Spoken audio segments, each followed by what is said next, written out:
আসসালামু আলাইকুম প্রিয় দর্শক, অন্য মঞ্চের আলাপ চাইতায় আপনাদের সকলকে আমন্ত্রণ জানাচ্ছি। বাংলাদেশের আভ্যন্তরীণ পরিস্থিতি ক্রমশ উত্তপ্ত হচ্ছে।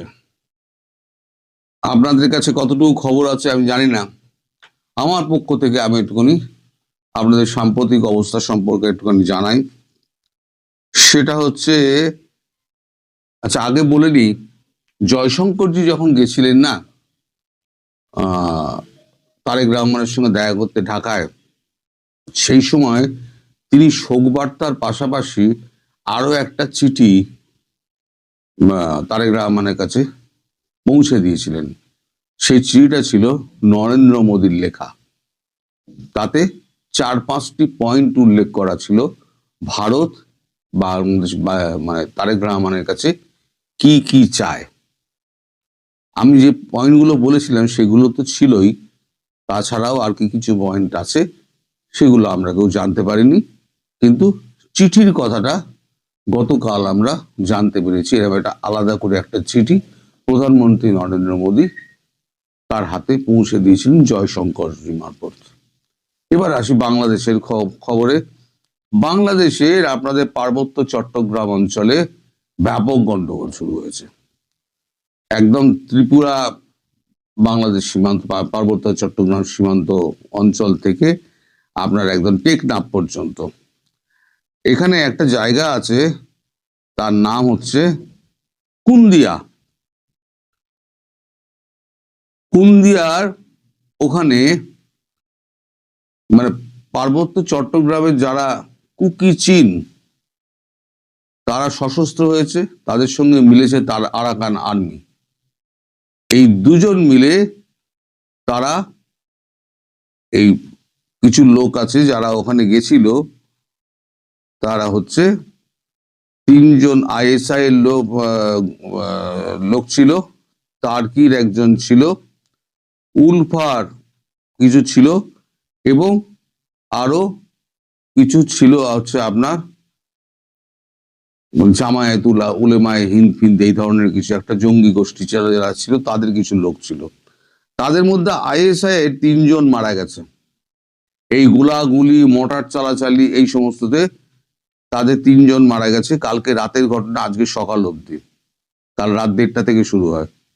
টার্কির একজন মারা গেছে, তাহলে 3 আর 1 হলো 4। পরেশ বড়ুয়ার উলফার 6জন মারা গেছে, তাহলে 4 আর 6 হলো 10। আর 2জন হচ্ছে এই যারা জঙ্গি যারা গেছিল অস্ত্রবস্ত্র নিয়ে, তাদের মধ্যে 2জন, টোটাল হচ্ছে 12 জন। এই 12 জন মারা যাওয়ার পর তাদের লাশ ফাঁস ফেলে বাকি যারা ছিল তারা পালিয়ে গেছে।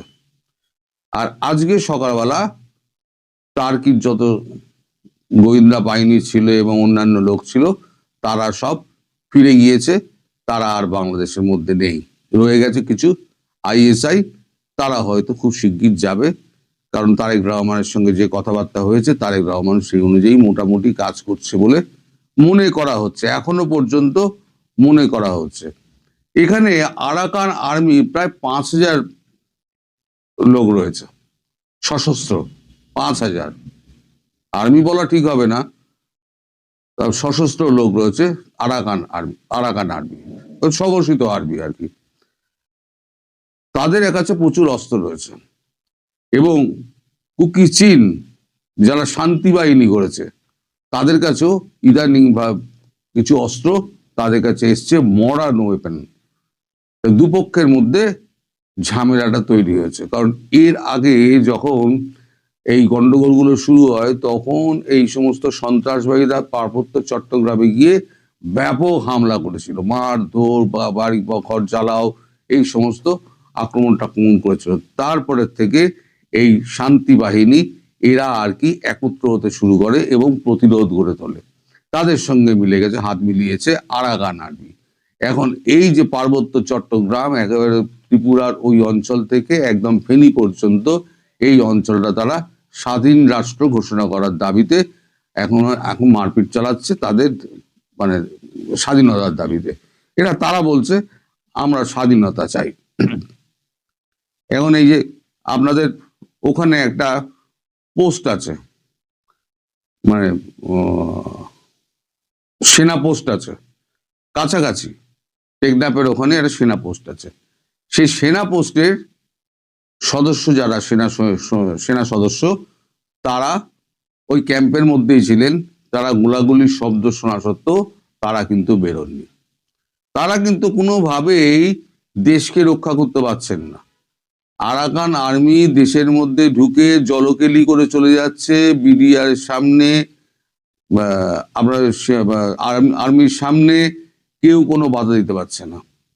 এই নপুংসক আর্মিকে দিয়ে আপনারা দেশ রক্ষা করবেন ভাবছেন?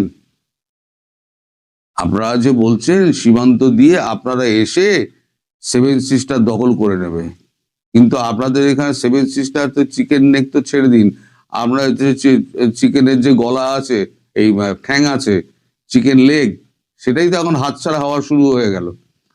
তো যাই হোক, এখন অবস্থা যেটা পৌঁছেছে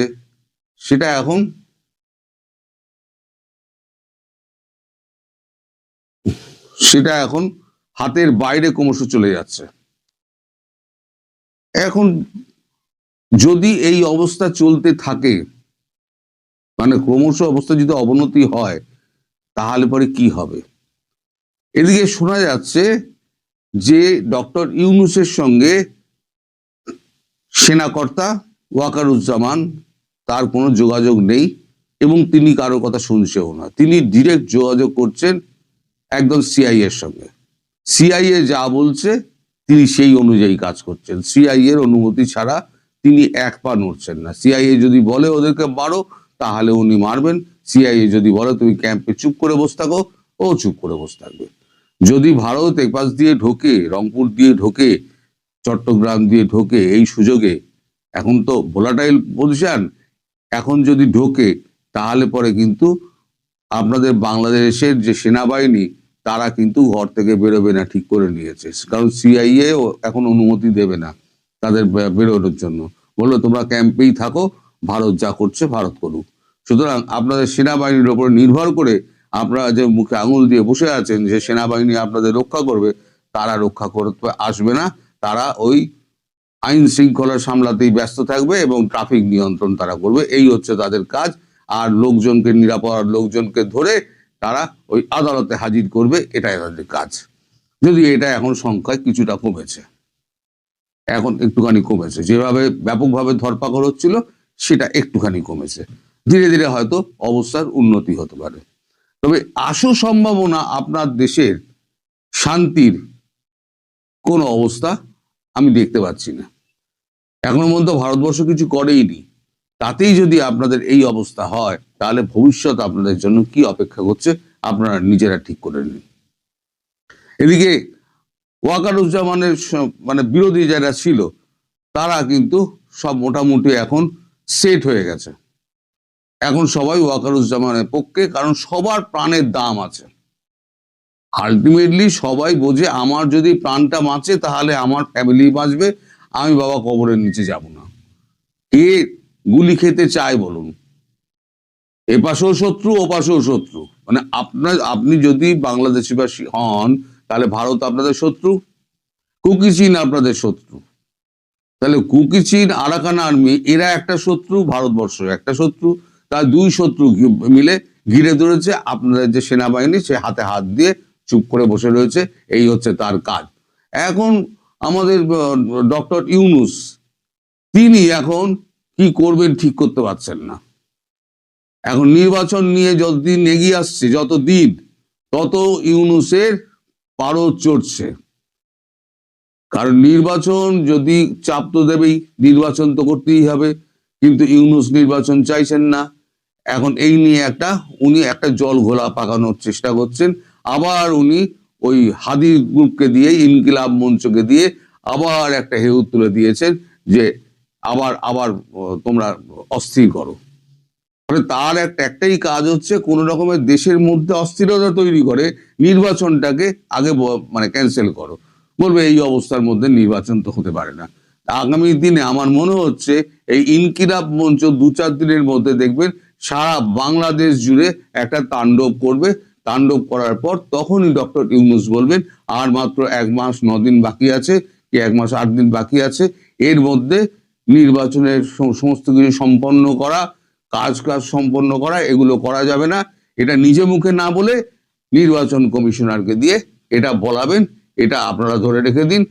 আর তখন ডক্টর ইউনূস আবার নিজে একটু নিশ্চিন্ত হয়ে বসবেন যে না, আরো কিছুদিন আমি রইলাম, যতদিন না পর্যন্ত একটা কিছু ফয়সালা হচ্ছে, মানে তার যাওয়ার ফয়সালা হচ্ছে। কোন দেশে তিনি যাবেন, ইরানের ভিডিওটা সকালবেলা করেছে, আপনারা দেখে নেবেন ইরানের কি অবস্থা। ইরানের পেজেশকিয়ান যে প্রেসিডেন্ট, তিনিও ভাগার তাল করছেন। খামেইনি, যিনি মোল্লা চরমপন্থী, যিনি আসল ধর্মগুরু, ওই ধর্মগুরু দেশ চালায়। তো যে মডেলটা বাংলাদেশ জামাত যে মডেলটা নেওয়ার চেষ্টা করেছিল, এখন আর সফল হবে না, সে চেষ্টা করেছিল, কিন্তু সেই মডেলটা ফেল করেছে। তাদের দেশের কি অবস্থা, তাদের মানে এখন আর্থিক অবস্থা কি, যদি আপনারা দুপুরের ভিডিওটা দেখেন তাহলে আপনাদের কাছে পরিষ্কার হয়ে যাবে যে কেন আজকে মানে ইরান এই অবস্থার মধ্যে পড়েছে স্যাংশনের ফলে। আপনাদের মুখের ওপরে কিন্তু একটা, ঘাড়ের ওপরে কিন্তু একটা স্যাংশনের খাড়াও ঝুলছে। কিন্তু আমি আগাম বলে দিচ্ছি, হয়তো 15-20 দিন কি 1 মাসের মধ্যে আপনারা কিন্তু স্যাংশনের মুখে পড়তে পারেন। এই খবরটা আমি আগাম আপনাদের দিয়ে রাখলাম, মিলিয়ে নেবেন। আজকের যে কন্টেন্টটি বা ভিডিওর যে বিষয়বস্তু, সেটি হলো ভারতের পররাষ্ট্রমন্ত্রী ডক্টর এস জয়শঙ্করের বাংলাদেশ সফর নিয়ে। এটি বাংলাদেশের যে রাজনীতি, গত 1 বছর ধরে রাজনীতির যে হিসাবপত্র ছিল, রাজনীতির যে গন্তব্য ছিল, প্রায় সব হিসাবপত্র উল্টে দিয়েছে এবং গন্তব্যকে ভিন্ন খাতে প্রবাহিত করে দিয়েছে। যদিও তিনি একটি আনুষ্ঠানিকতা করার জন্য বাংলাদেশে এসেছেন, বেগম খালেদা জিয়ার মৃত্যু এবং তার যে জানাজা, সেই অনুষ্ঠানে যোগদান করার জন্য ভারত সরকারের পক্ষ থেকে একটি শোক বার্তা নিয়ে তিনি বাংলাদেশে এসেছেন এবং তিনি সরকারের কোনো কর্তা ব্যক্তির সঙ্গে সাক্ষাৎ না করে জনাব তারেক রহমান সাহেবের সঙ্গে সাক্ষাৎ করেছেন এবং সম্ভবত তাকে রিসিভ করার জন্য এবং তার সঙ্গে তারেক রহমান সাহেবের বৈঠকটি আনুষ্ঠানিক করার জন্য জাতীয় সংসদ ভবনের একটি বিশেষ কক্ষ খুলে দেওয়া হয়েছিল। এবং জনাব তারেক রহমান সাহেব এবং জয়শঙ্করের মধ্যে যে বডি ল্যাঙ্গুয়েজ, তার কথাবার্তা এবং টোটাল যে আনুষ্ঠানিকতা, এই আনুষ্ঠানিকতা সরকার করেছে, রাষ্ট্র করেছে, না কোনো বাহিনী করেছে, না কারা করেছে, আমরা জানি না। কিন্তু অবস্থা দৃষ্টি মনে হয়েছে যে জয়শঙ্কর এবং জনাব তারেক রহমান সাহেবের যে বৈঠকটি, এটি কেবল ভবিষ্যতের নয়, এটি বর্তমানের যে ক্ষমতা, সেই ক্ষমতার একটা নির্দেশক। এবং সেই নির্দেশনাকে ভারত স্পষ্টতই সিল এবং সাপোর্ট দিয়ে বলে দিয়েছে যে আমরা তারেক রহমান সাহেবের বাইরে, বিএনপির বাইরে অন্য কোনো ক্ষমতাকে আমরা এই মুহূর্তে অ্যাক্রেডিটেট করি না। তো জয়শঙ্করের যে এই সময়ের বাংলাদেশ সফর, এটিকে বুঝতে হলে কয়েকটি বিষয় আমাদের আলোচনা করা দরকার। প্রথমত হলো যে বেগম জিয়া যখন আওয়ামী লীগ জমানাতে ভারত গিয়েছিলেন, তখন ভারত তাকে যথেষ্ট সম্মান দেখিয়েছিল যখন মনমোহন সিং প্রধানমন্ত্রী ছিলেন। যদিও আওয়ামী লীগ সরকার ক্ষমতায় ছিল, কিন্তু ভারত চেয়েছিল যে কোনো মূল্যে আওয়ামী লীগকে চাপে রাখার জন্য তারা কন্টেম্পোরারি ভারতের সঙ্গে বিএনপির একটা ভালো সম্পর্ক থাকবে, দিল্লির সঙ্গে এরকম একটা বন্দোবস্তর জন্য দিল্লি যাকে বলা হয় উন্মুখ হয়েছিল। বলা হয়ে থাকে যে বিএনপির ওই মুহূর্তে যারা কূটনৈতিক বিষয়াদি দেখতেন, শমসের মোবিন চৌধুরী, রিয়াজুর রহমান সাহেবের মতো যারা ঝানু এবং দক্ষ কূটনীতিবিদ ছিলেন এবং যাদের সঙ্গে ভারতের খুব সম্পর্ক ভালো ছিল, তারা ভারতের যে রাজনীতিবিদ, কূটনীতিবিদ, আমলা, সবার সঙ্গে একটা সুসম্পর্ক স্থাপন করে বেগম জিয়াকে ওই মুহূর্তে ভারতে নিয়ে যাওয়া হয়েছিল এবং তাকে যে রাষ্ট্রীয় প্রোটোকল দেওয়া হয়েছিল, এটি ভারতের ইতিহাসে নজিরবিহীন। বাংলাদেশের সংসদের প্রধান বিরোধী দলীয় নেতা, তো তাকে বাংলাদেশের প্রধানমন্ত্রী হিসেবে রাষ্ট্রীয় প্রোটোকল দেওয়া হয়েছিল। এটা সম্ভবত 2011 বা 12 সালে। প্রণব মুখার্জি তখন রাষ্ট্রপতি। দ্বিতীয়ত, তাকে অভ্যর্থনা জানানোর জন্য বিমানবন্দরে স্বয়ং ভারতের প্রধানমন্ত্রী চলে এসেছিলেন মনমোহন সিং এবং লাল গালিচা সংবর্ধনা দেওয়া হয়েছিল। এটিও বাংলাদেশের জন্য গত 20-30 বছরে একটা বিরাট সৌভাগ্যের বিষয়। এর কারণ হলো যে আমরা যদি গত ৩০ বছরে ভারতের ইতিহাস দেখি, তারা অর্থনৈতিকভাবে, সামরিকভাবে যত শক্তিমত্তা অর্জন করেছেন, তো সেই শক্তিমত্তার সাথে ভারসাম্য রেখে অল্প কয়েকজন রাষ্ট্রনায়ক যখন তাদের দেশে আসে, তখন সেখানকার রাষ্ট্রপ্রধান বা সরকার প্রধান এয়ারপোর্টে যান। আদারওয়াইজ উপমন্ত্রী, প্রতিমন্ত্রী, সর্বোচ্চ মন্ত্রী পর্যায়ের লোকজন পাঠিয়ে বিশ্বের বিভিন্ন দেশের সরকার প্রধানদেরকে তারা অভ্যর্থনা জানান। এবং 2014 থেকে একদম শেষ পর্যন্ত নরেন্দ্র মোদীর জামানাতে শেখ হাসিনা যেই কয়বারই গিয়েছেন, কখনো উপমন্ত্রী, কখনো প্রতিমন্ত্রী মর্যাদার কাউকে এয়ারপোর্টে পাঠিয়ে শেখ হাসিনাকে রিসিভ করা হয়েছে। তো সেখানে স্বয়ং প্রধানমন্ত্রী মনমোহন সিং, আবার জানাতেন প্রধানমন্ত্রী না, কংগ্রেসের প্রধানমন্ত্রী, তিনি বেগম জিয়াকে অভ্যর্থনা জানিয়েছিলেন। এটা বিএনপির একটা বিরাট কূটনৈতিক বিজয় ছিল এবং একই সঙ্গে বিএনপির সঙ্গে ভারতের সম্পর্কর, যাকে বলা হয়, করার যে আগ্রহ, এটার একটা সর্বোচ্চ পরাকাষ্ঠা ছিল। বিএনপি সেটা রাখতে পারেনি। এর কারণ হলো সরকার পতনের আন্দোলন যখন তুঙ্গে, ঠিক সেই সময়টাতে প্রণব মুখার্জি বাংলাদেশে এসেছিলেন এবং তার সঙ্গে বেগম জিয়ার একটা শিডিউল বৈঠক ছিল এবং সেই বৈঠকের দিনে অবরোধ চলছিল ঢাকা শহরে এবং সেই অবরোধের মর্যাদা রাখতে গিয়ে বেগম জিয়া প্রণব মুখার্জির সঙ্গে দেখা করেননি। এটা ভারত রাষ্ট্র হিসেবে খুব অপমান বোধ করেছে এবং এরপর থেকে ভারত ক্রমশ বিএনপি থেকে দূরে চলে গেছে। বিএনপি প্রথম দিকে এটা পাত্তা দেয়নি, কিন্তু 2018 সনের পর বিএনপি যখন বুঝেছে যে না, ভারতের সঙ্গে তার সম্পর্ক রক্ষা করা দরকার, তখন বিভিন্ন চ্যানেলে বিএনপির একটা বিশেষজ্ঞ গ্রুপ বারবার ভারতে পাঠিয়ে তারা এই সম্পর্কটি পুনঃস্থাপন করার চেষ্টা করেছে, কিন্তু কোনো ফ্রুটফুল রেজাল্ট কিন্তু কখনো আসেনি। এমনকি তারা 2024 সনে, অর্থাৎ বিএনপি 2024 সনে যে নির্বাচনটি হয়ে গেল, সেই নির্বাচনে ভারতের যে ইন্টারফারেন্স আশা করেছিল সেটা ভারত করেনি। অন্যদিকে র বলেন, অন্যান্য এজেন্সি বলেন, যার সঙ্গে সাধারণত রাজনীতিবিদদের একটা ভালো সম্পর্ক থাকে, সেই অর্থে লন্ডনে তারেক রহমান সাহেবের সঙ্গে তাদের একটা সম্পর্ক প্রথম থেকেই ছিল। কিন্তু সেই সম্পর্কের ভিত্তিতে তারেক রহমান সাহেব ভারতকে বিশ্বাস করতে পারছিলেন না, আর ভারতও তারেক রহমান সাহেবকে বিশ্বাস করতে পারছিলেন না। ওদিকে ভারতের যে কর্তৃত্ব, এটাকে অস্বীকার করে চীনের সঙ্গে একটি সম্পর্ক স্থাপন করার জন্য যেভাবে বিএনপি চেষ্টা করেছিল, সেখানেও কিন্তু আসলে হালে পানি পাওয়া যায়নি। এর কারণ হলো যে আওয়ামী লীগ তারা যুগপৎভাবে ভারত এবং চীন এই দুটো শক্তিকে কবজায় রেখেছিল। অন্যদিকে তারা প্রাণান্ত চেষ্টা করেছিল আমেরিকার রিপাবলিকানদের সাথে, ডেমোক্র্যাটদের সাথে সম্পর্ক ছাপিয়ে রাষ্ট্র হিসেবে আমেরিকার সঙ্গে একটি সম্পর্ক স্থাপনের জন্য। তো জো বাইডেনের জমানাতে আওয়ামী লীগ যে সফলতা পেয়েছিল, কিন্তু ডোনাল্ড ট্রাম্পের আসার সঙ্গে সঙ্গে সেটা উল্টে যায়। আর এর আগে যখন ডোনাল্ড ট্রাম্প ক্ষমতায় ছিলেন আগের মেয়াদে, তখন নরেন্দ্র মোদীর সঙ্গে, বাংলাদেশের সঙ্গে আর ডোনাল্ড ট্রাম্পের সঙ্গে একটা ত্রিমাত্রিক সম্পর্ক গড়ে উঠেছিল এবং এটা ব্যক্তিগত পর্যায়ে ছিল। কিন্তু এইবারে যে ঘটনাটা হলো, সেটা হলো যে যুদ্ধ, পররাষ্ট্রনীতি এবং ডিপ স্টেট পলিসি নিয়ে আমেরিকা বলতে গেলে তাদের যে সিদ্ধান্ত ছিল জো বাইডেনের জমানাটাতে, সেটার একেবারে 180 ডিগ্রি অ্যাঙ্গেলে উল্টে গিয়ে ট্রাম্প সরকার এই কাজ করবে না, এই সিদ্ধান্ত নিয়েছে। ফলে কি হলো, বাংলাদেশের যে রাজনীতি, সেই রাজনীতির ব্যাপারে মার্কিন যে মদত ছিল, সেই মদতটা উঠে যায় এবং এখানে আবার একছত্রভাবে ভারতের আধিপত্য কায়েম হয়ে যায়।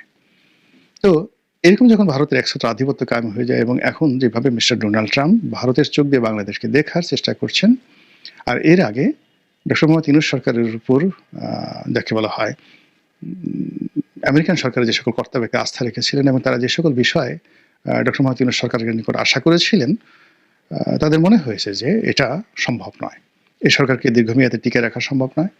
আর এই সরকারের সাথে যদি কোনো বাণিজ্যিক চুক্তি দীর্ঘমেয়াদে করা হয়, কোনো রাজনৈতিক চুক্তি করা হয়, বিশেষ করে বার্মা অ্যাক্টটাকে বাস্তবায়ন করার জন্য তারা যে করিডোরের কথাবার্তা বলছিল বা সেন্ট মার্টিনে যে সকল কথাবার্তা হচ্ছিল, এটা ডক্টর মোহাম্মদ ইউনূস সরকারের সঙ্গে তাদের করাটা ঠিক হবে না, এটা তারা বুঝে গেছে। ফলে আমেরিকা পিছু টান দেওয়ার সঙ্গে সঙ্গে সেই জায়গাটি ভারত দখল করে নিয়েছে।